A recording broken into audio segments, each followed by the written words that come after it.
ایمان کتاب نمبر 2 حدیث نمبر 33، آیت المنافق ثلاث اذا حدث کذب واذا وعد اخلف واذا اؤتمن خان۔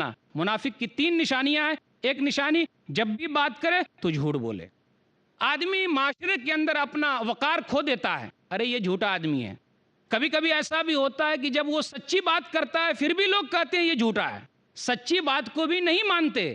اور کبھی کبھی ایسا بھی ہوتا ہے جھوٹ بولتے بولتے لوگوں کو بلاتا ہے، کہیں پریشانی کے لیے لوگ نہیں پہنچتے۔ قصہ مشہور ہے، ایک چرواہا تھا، گاؤں والوں کو بلا لیتا، بھئی بھیڑیا آ رہا بچاؤ۔ مذاق کیا، 1 مرتبہ 2 مرتبہ کیا، تیسری مرتبہ واقعی بھیڑیا آ گیا اور اس کو کھا لیا۔ جب بلایا تو لوگ نہیں آئے، ارے اس کا تو کام ہی وہی ہے ایسا کرنا۔ یاد رکھیے، جھوٹ بولنا فسق و فجور کی طرف لے جانے والی چیز ہے، اور فسق و فجور یہ جہنم کا راستہ ہے۔ نبی صلی اللہ علیہ وسلم نے کہا، صحیح مسلم کتاب البر والصلہ کتاب نمبر 45 حدیث نمبر 2607، علیکم بالصدق، لوگو سچ بولو، سچے رہو، فإن الصدق يهدي إلى البر وإن البر يهدي إلى الجنة۔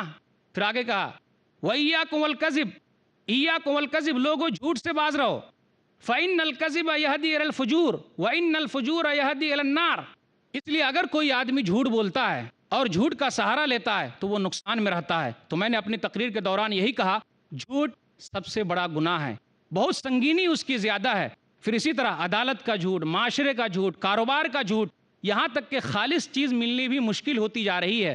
لوگ کہتے ہیں صرف بکری کا بچہ ہی خالص دودھ پیتا ہے، بھینس کا بچہ ہی خالص دودھ پیتا ہے، ورنہ ہم لوگوں کو نقلی مل رہا ہے، اصلی کہاں مل رہا ہے؟ تو لوگ ملاوٹ کر رہے ہیں، ہر طرح کا جھوٹ ہے، عدالت میں جھوٹ ہے۔ اگر اس طریقے سے کریں گے تو نقصان میں رہیں گے۔ تو میں اپنی تقریر کو ختم کرتا ہوں اس آیت کے ساتھ کہ لوگوں کو چاہیے کہ جھوٹ سے باز رہے۔ سورہ حج سورہ نمبر 22 آیت نمبر 30، فَاجْتَنِبُوا الرِّجْسَ مِنَ الْأَوْثَانِ وَاجْتَنِبُوا قَوْلَ الزُّورِ، لوگوں بتوں کی پوجا سے دور رہو اور جھوٹی گواہی دینے سے، جھوٹی بات کرنے سے دور رہو، پرہیز کرو۔ اللہ تعالی ہم لوگوں کو جھوٹ سے باز رکھے، اللہ تعالی ہم لوگوں کو جھوٹ سے دور رکھے، اللہ تعالی ہم لوگوں کو سچا بنائے، سچے لوگوں کے ساتھ رکھے، آمین۔ وآخر دعوانا الحمدللہ رب العالمین، وصلی اللہ علی نبینا محمد وآلہ وصحبہ اجمعین، والسلام علیکم ورحمۃ اللہ وبرکاتہ۔ امن کی، خیر کی، برکت کی دعا مانگتے ہیں، اے خدا تیری اطاعت کی دعا مانگتے ہیں۔ جھوٹ کا قہر ہے ماحول میں برپا ہر سو، جھوٹ کا قہر ہے ماحول میں برپا ہر سو، لب پہ ہم حرف صداقت کی دعا مانگتے ہیں۔ جھوٹ بہرحال جھوٹ ہے، چاہے وہ سفید ہو یا کالا۔ اب ہم سوال و جواب کا سیشن شروع کرتے ہیں۔ چند باتیں آپ کے سامنے عرض کرنا چاہتا ہوں، ان کو سامنے رکھتے ہوئے ہم سوال کریں تو انشاءاللہ ہمارا یہ سیشن کامیاب ہوگا۔ پہلی چیز یہ ہے کہ جو بھی سوال کرنے والا بھائی ہو یا سوال کرنے والی بہن ہو، وہ اپنا نام اور پیشہ ضرور بتائیں۔ سوال عنوان سے متعلق ہو۔ آج کا عنوان ہے ہمارے اس مقرر کا، جھوٹ ایک سماجی ناسور۔ اختلافی سوال بالکل نہ کریں۔ اسی کے ساتھ ساتھ اگر سوال کرنے والوں میں یا سوال کرنے والیوں میں کوئی غیر مسلم مرد یا خاتون ہو تو ان کو پہلے موقع دیا جائے، اور اگر سوال موضوع سے متعلق نہیں ہوگا یا غیر مناسب ہوگا تو اسے رد کرنے کا مجھے پورا اختیار حاصل ہوگا۔ مجھے امید ہے کہ آپ حضرات ان اصولوں کی رعایت کریں گے۔ ایک مائک ہمارے سامنے ہے بھائیوں کے لیے، اور ایک مائک کا انتظام بہنوں کے شعبے میں کیا گیا ہے۔ پہلا سوال ہم شروع کرتے ہیں بھائیوں کے شعبے سے۔ اگر بھائیوں میں کوئی غیر مسلم ہو تو ٹھیک ہے، ان کو موقع دیا جائے، نہیں تو پہلے آئے اور پہلے پائے کی بنیاد پر جو پہلے ہیں وہ سوال کر سکتے ہیں۔ السلام علیکم، میرا نام عبد الماجد خان ہے اور میں ایک سافٹ ویئر انجینئر ہوں۔ میرا سوال اب سے یہ ہے کہ بہت سے بڑے بزرگ کہتے ہیں کہ بھائی کچھ جھوٹ ایسے ہوتے ہیں جو ایک جھوٹ بولنے سے 10 لوگوں کا فائدہ ہو جاتا ہے، تو اسلام میں، شریعت میں کیا اس چیز کی اجازت ہے کہ کچھ جھوٹ ہم ایسے بول سکے جس سے کسی کا بھلا ہو سکے؟ کچھ جھوٹ ہم ایسے بول سکے جہاں سے لوگوں کا فائدہ ہو، تو کیا کوئی ایسے مواقع ہیں، کوئی ایسی صورتیں ہیں جہاں جھوٹ بولنا جائز ہے؟ ایک حدیث میں نبی صلی اللہ علیہ وسلم نے ارشاد فرمایا، ام کلثوم بنت عقبہ بن ابی معیط کہتی ہیں کہ رسول اللہ صلی اللہ علیہ وسلم سے میں نے 3 چیزیں یاد رکھی ہے۔ صحیح مسلم کتاب البر والصلہ کتاب نمبر 45 حدیث نمبر 2605 کہ نبی صلی اللہ علیہ وسلم نے 3 چیز میں رخصت دی ہے۔ ایک تو آدمی جھوٹ وہاں بول سکتا ہے جو جنگ کی حالت میں ہو، والاصلاح بین الناس، یا لوگوں کے درمیان اصلاح کرانے کے لیے آدمی جھوٹ بول سکتا ہے۔ یعنی تعریف کرے اس کی کہ آپ فالتو ان سے اتنا زیادہ ٹینشن میں ہیں، وہ تو آپ کے لیے بہت کچھ کرنے کو تیار ہے، اپنی طرف سے خیر کی بات کہے اور اس کی تعریف کرتا رہے۔ اس لیے اسی حدیث میں آیا لیس الکذاب الذی یصلح بین الناس یقول خیرا وینمی خیرا، کہ وہ جھوٹا نہیں ہے جو لوگوں کے درمیان اصلاح کرانے کے لیے بات کرتا ہے اور مبالغہ کرتا ہے۔ پھر تیسری چیز یہ ہے وہ حدیث الرجل امرأتہ و حدیث المرأة زوجہا، کہ نبی صلی اللہ علیہ وسلم نے وہاں اجازت دی ہے کہ اگر میاں بیوی کے درمیان اختلاف ہو جائے تو وہاں بھی جھوٹ کی گنجائش نکالی جا سکتی ہے تاکہ آپس میں وہ لوگ مل جائیں۔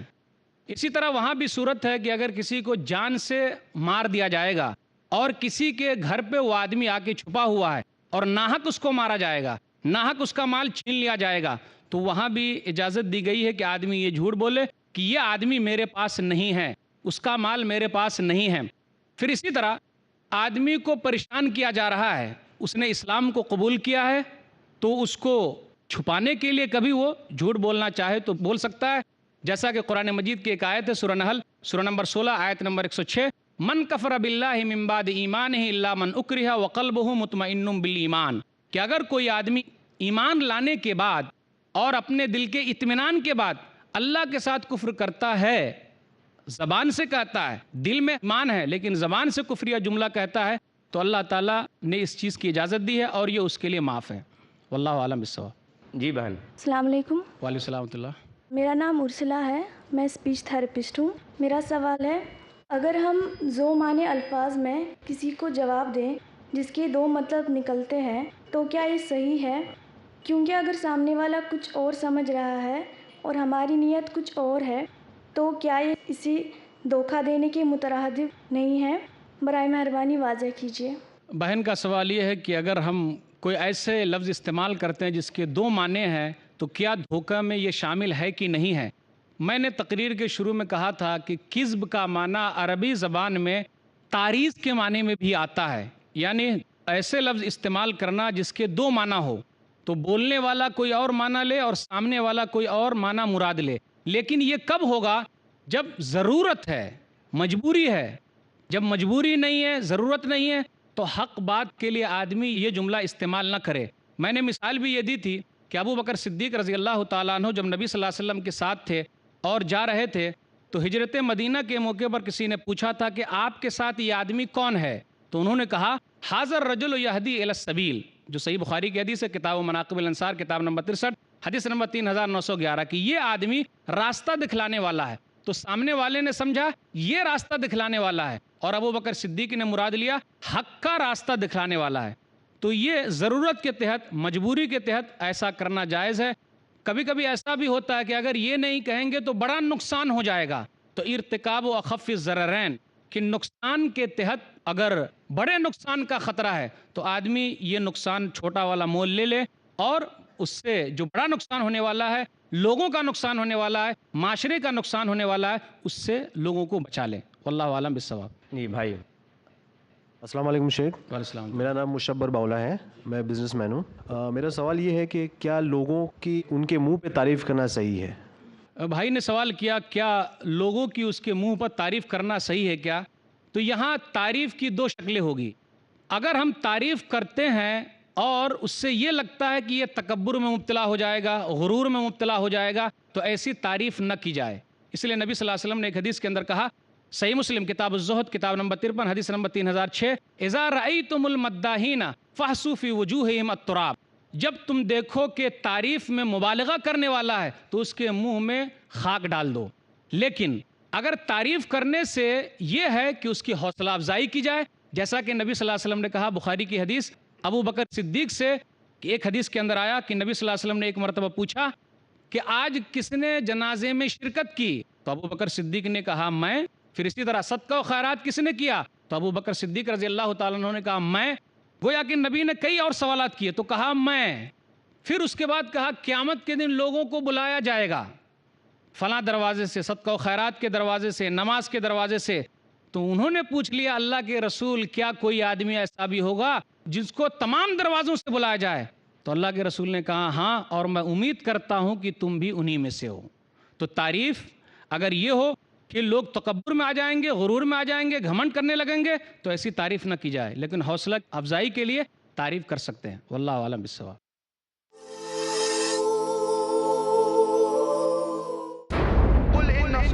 ونسكي ومحياي. Indeed, my prayer, my sacrifice, my life and my death are all for Allah, sustainer of the world. Adai Dynamic. I challenge any human being to point out a single fundamental of Islam In youthful quest. which is against humanity as a whole. Iconic, inspiring, encouraging. Don't judge Islam based on the following. Farik Naik. Judge Islam based on the authentic sources, that is the glorious Quran and the authentic Hadith. Son of the world-famous orator on Islam and comparative religion, Dr. Zakir Naik. Allah subhanahu wa ta'ala is giving us an opportunity to do a prophet job and to earn a prophet's reward. A star above par in Teens Star. ہر اتوار رات 8 بجے اور دوبارہ صبح 10 بجے India میں پیس T V Urdu پر۔ ستیزہ کار رہا ہے ازل سے تا امروز چراغ مصطفی سے شرار بولہ سے اے بنی نو انسان اپنے رب کی بندگی کرو جس نے تمہیں پیدا کیا۔ ایمان و انسانیت کی حفاظت ہو۔ اے نبی سے کہہ دیجئے کہ اگر تم اللہ سے محبت کرنا چاہتے ہو تم میری اتباع کرو، اللہ خود تم سے محبت کرنے لگ جائے گا۔ کفر و شرک کی مخالفت ہو۔ اللہ کے سوا کسی کی بندگی نہیں کریں گے اور اللہ کے سوا کسی کو رب نہیں بنائیں گے۔ بدکاریوں کی مذمت ہو تاکہ تم افراط اور تفرید کے دھکوں سے بچ سکو۔ ڈاکٹر محمد طاہر کھٹوانی۔ اے قرآن والو، قرآن کو تکیہ نہ بنا لینا، جو میری ہدایت کی پیروی کرے گا وہ تو یقیناً کامیاب ہوگا۔ دیجیے اپنے ہر قول و عمل سے مومن ہونے کی پہچان، رب کا فرمان۔ ہر اتوار شام 6:30 بجے اور دوبارہ صبح 9:30 بجے انڈیا میں پیس ٹی وی اردو پر۔ جھوٹ کا اندھیرا کتنا ہی گہرا کیوں نہ ہو، سچائی کی ایک کرن اسے مٹا دینے کے لیے کافی ہے۔ ہر پہلو، ہر نظریہ، ہر نقطہ سچ کا، ہر دم، ہر پل، ہر لمحہ سچ کو پیش کرنے کی جستجو۔ آئیے میرے ساتھ اور حق کو جانیے۔ عالم انسانیت کے لیے سچائی کی روشنی۔ ڈاکٹر ذاکر نائک پیش کریں گے اظہار حق۔ اگلا پروگرام پیس ٹی وی اردو پر۔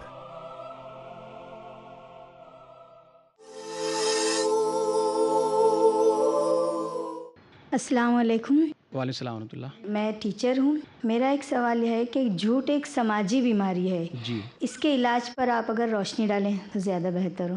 بہن نے کیا کہا کہ جھوٹ ایک سماجی بیماری ہے، اس کے علاج پر ذرا روشنی ڈالیں تو زیادہ بہتر ہوگا۔ کیسے ہم جھوٹ کو ختم کر سکتے ہیں؟ تو ضروری ہے کہ ہر چیز میں ہم پہلے خود اپنے گھر سے شروع کریں، اپنے سے شروع کریں، معاشرے سے شروع کریں، معاشرے میں اس بات کو آگے لائیں۔ ہم ان جیسی مجلسوں میں بیٹھیں جہاں سچ کی باتیں ہوتی ہے، پھر اسی طرح سچے لوگوں کے ساتھ رہیں۔ کاروبار میں جہاں جھوٹ زیادہ ہوتا ہو وہاں دھیرے دھیرے کر کے سچے لوگ شامل ہوں تاکہ کاروبار میں سچائی پھیلے۔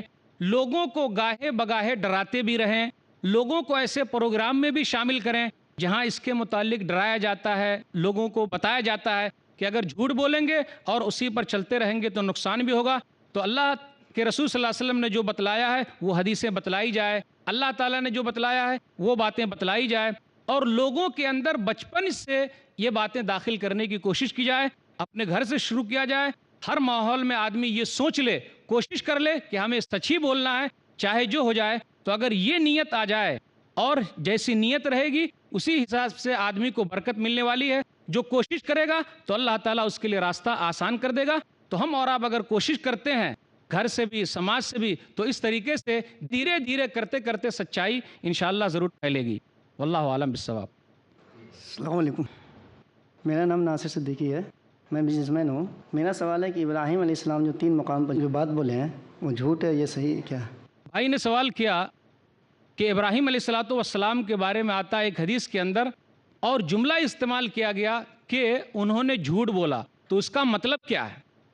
بھائی جو سوال کر رہے ہیں وہ حدیث ہے صحیح بخاری کی، کتاب احادیث الانبیاء کتاب نمبر 60، حدیث نمبر 3358، لم یکذب ابراہیم علیہ الصلاۃ والسلام الا ثلاث کذبات، کہ ابراہیم علیہ الصلاۃ والسلام نے 3 جگہ پہ جھوٹ بولا.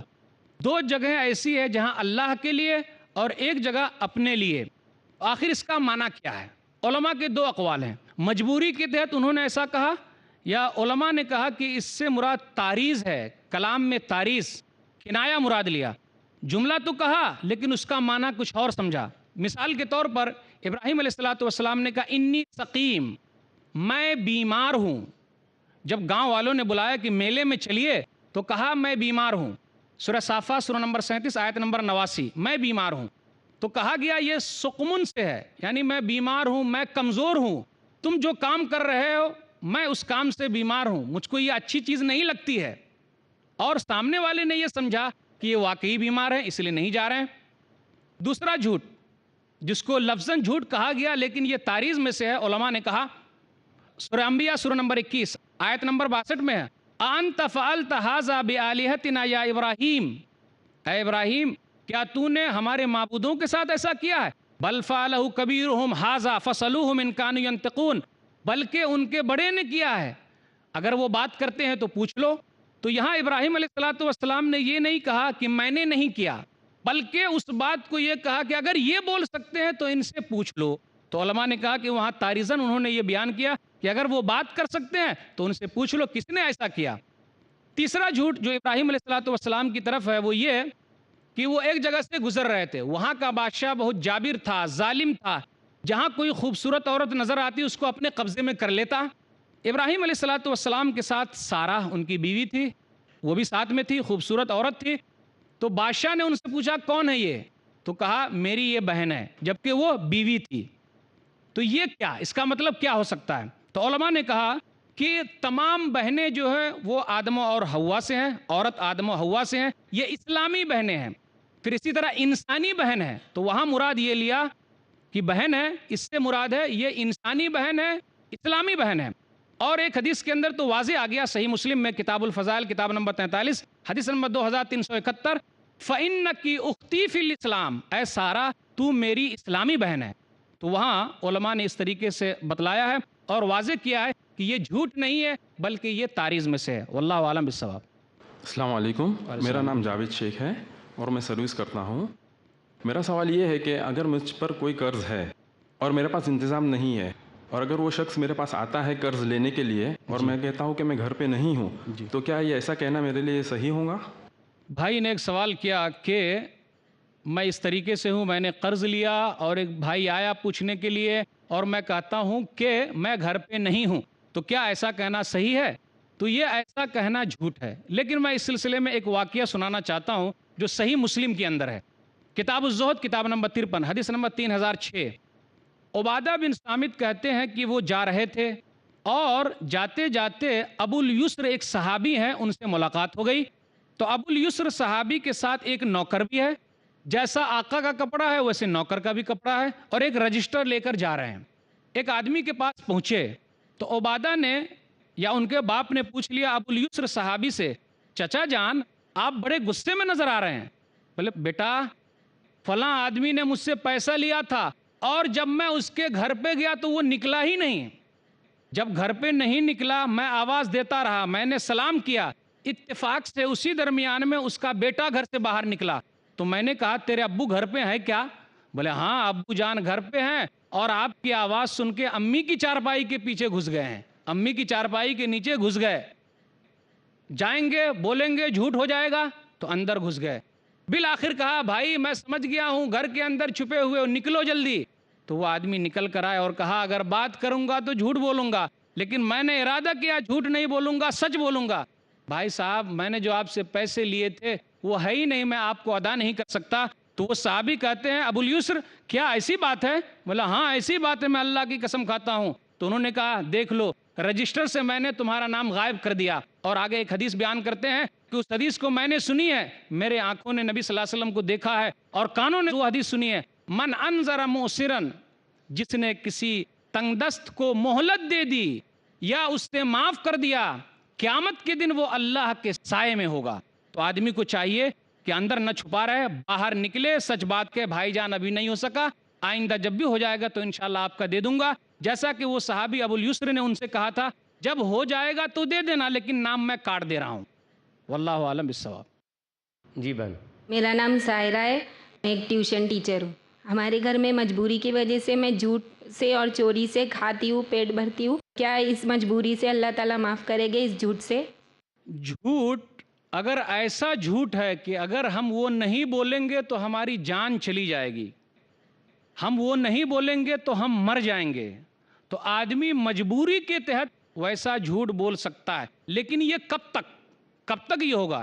اس لیے آدمی کو چاہیے کہ جھوٹ کا سہارا بس آخری مرحلے میں لے، زیادہ مرحلے میں نہ لے۔ وہ آیت جو میں نے پہلے بتلائی تھی جو سورہ نحل میں سورہ نمبر 16 آیت نمبر 106 کہ آدمی مجبوری کے تحت ایسا کر سکتا ہے، لیکن دل میں ہے تو آدمی کو چاہیے کہ جتنا جلدی ہو سکے یہ جھوٹ اس سے ختم ہو جائے اور سچائی کا دور آ جائے، لیکن بار بار اس طرح کرتے رہیں گے تو اس کا بڑھاوا ہوتا جائے گا اور جھوٹ کب ختم ہوگا؟ اس لیے مجبوری کو، اور چیزوں میں مجبوری ہے تو مجبوری ڈھونڈی جائے اور اس مجبوری کو ختم کیا جائے۔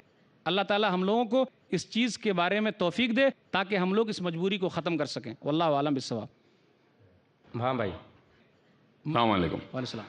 صاحب میرا نام صادق قریشی ہے، میں سوشل ورکر ہوں، ناگپور سے تعلق رکھتا ہوں۔ جذبہ رکھتا ہوں خدمت خلق کرنے کا، نہ کہ خدمت حلق۔ جی۔ صاحب میں آپ سے جاننا چاہتا ہوں کہ آج کے اس دور میں کیا ایماندار آدمی اور نیک مسلمان آدمی سیاست کر سکتا ہے؟ یہ سچ ہے یا جھوٹ ہے؟ بھائی نے سوال کیا کہ آج کل کوئی ایماندار آدمی کیا سیاست میں حصہ لے سکتا ہے؟ کیا یہ سچ ہے یا جھوٹ ہے؟ کر سکتا ہے کہ نہیں کر سکتا ہے؟ سورہ یوسف سورہ نمبر 12 میں ایک آیت آتی ہے کہ یوسف علیہ السلام نے جہاں ان کو بادشاہ نے بلایا تو انہوں نے کہا رب اجعلنی علی خزائن الارض، یا پھر کہا اجعلنی علی خزائن الارض انی حفیظ علیم، کہ مجھے آپ زمین کے خزانے کا مالک بنا دیجئے۔ تو وہ غیر مسلم ملک میں وزیر خزانہ تھے، تو آدمی کو یہ چاہیے کہ اگر اس کے اندر وہ چیز پائی جاتی ہے، قوم کی خدمت کر سکتا ہے، اگر وہ اس عہدے پر نہیں جائے گا تو دوسرے چور لوگ آ جائیں گے، دوسرے لوگ قوم کو لوٹیں گے، تو سچے آدمی کو آگے آنا چاہیے تاکہ قوم کا فائدہ ہو، قوم کا بھلا ہو۔ اگر سچے لوگ نہیں آئیں گے تو جھوٹے لوگ زیادہ ہو جائیں گے، اس لیے جھوٹے لوگ جھوٹا کاروبار کریں گے اور اپنی دکان چمکائیں گے۔ تو ان جیسی چیزوں میں جو جائز چیز ہے، حلال چیز ہے، جو اسلام سے ٹکرانے والی چیز نہیں ہے، تو ان جیسی چیزوں میں آدمی سیاست کر سکتا ہے، اور جہاں ٹکرانے والی چیز ہے وہاں صرف اللہ کا قانون چلے گا، کسی کا اور قانون نہیں چل سکتا۔ تو یوسف علیہ السلام جب غیر مسلم ملک میں وزیر خزانہ ہو سکتے ہیں تو دوسروں کے لیے یہ گنجائش ہو سکتی ہے کہ آدمی وہاں جائے، اگر اس کا اہل ہے تو ضرور پیشکش کرے اور آگے بڑھے، لیکن عہدہ نہیں مانگنا چاہیے۔ لیکن جب اہل ہے اس کا تو عہدہ مانگا جائے، جس طریقے سے یوسف علیہ السلام نے مانگا ہے۔ لیکن صرف ویسے ہی مانگتے رہیں گے نام روشن کرنے کے لیے تو یہ صحیح نہیں ہے۔ کام کے لیے، ملک کے لیے، قوم کے لیے آدمی کو چاہیے کہ آگے بڑھے، تو اس طریقے سے کام کریں گے تو سچے لوگوں میں شمار ہوں گے۔ تو وہاں بھی ہم کو سچ ہی بولنا ہے، جھوٹ نہیں بولنا ہے۔ واللہ عالم بالصواب۔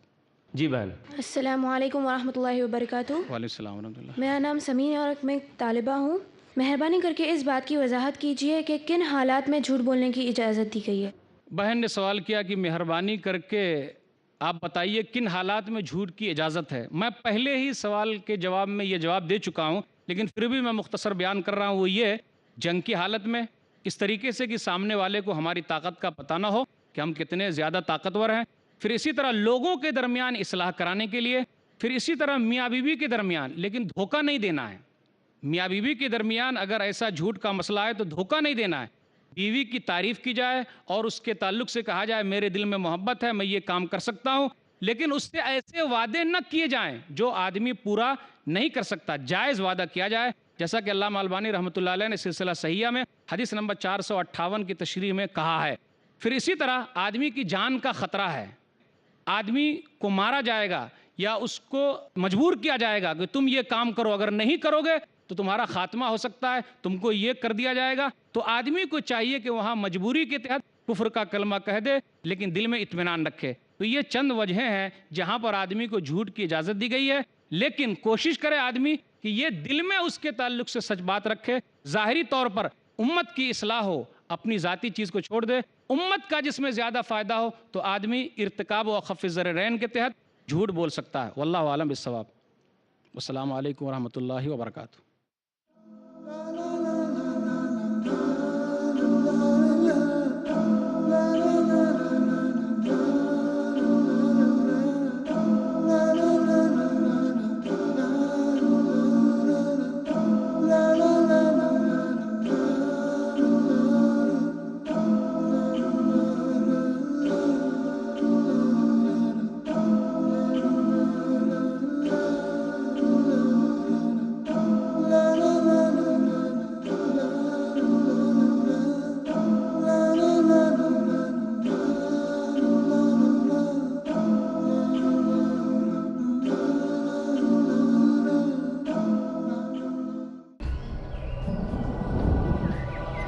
ایمان اور اس کے مختلف اجزاء کیا ہے؟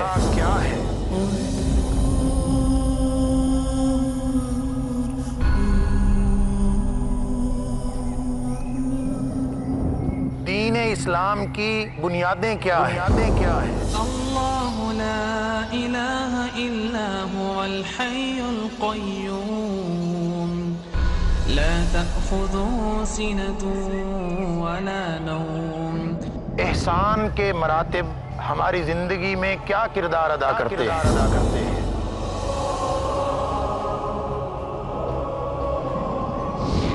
قیامت اور اس کی نشانیوں میں کیا حکمتیں ہیں؟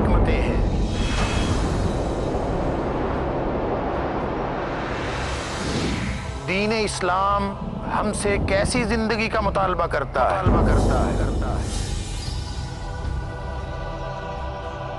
کتاب و سنت کی روشنی میں ان سوالات اور ان جیسے دیگر سوالات کا جواب جاننے کے لیے دیکھیے میرا پروگرام حدیث جبریل صرف پیس ٹی وی اردو پر.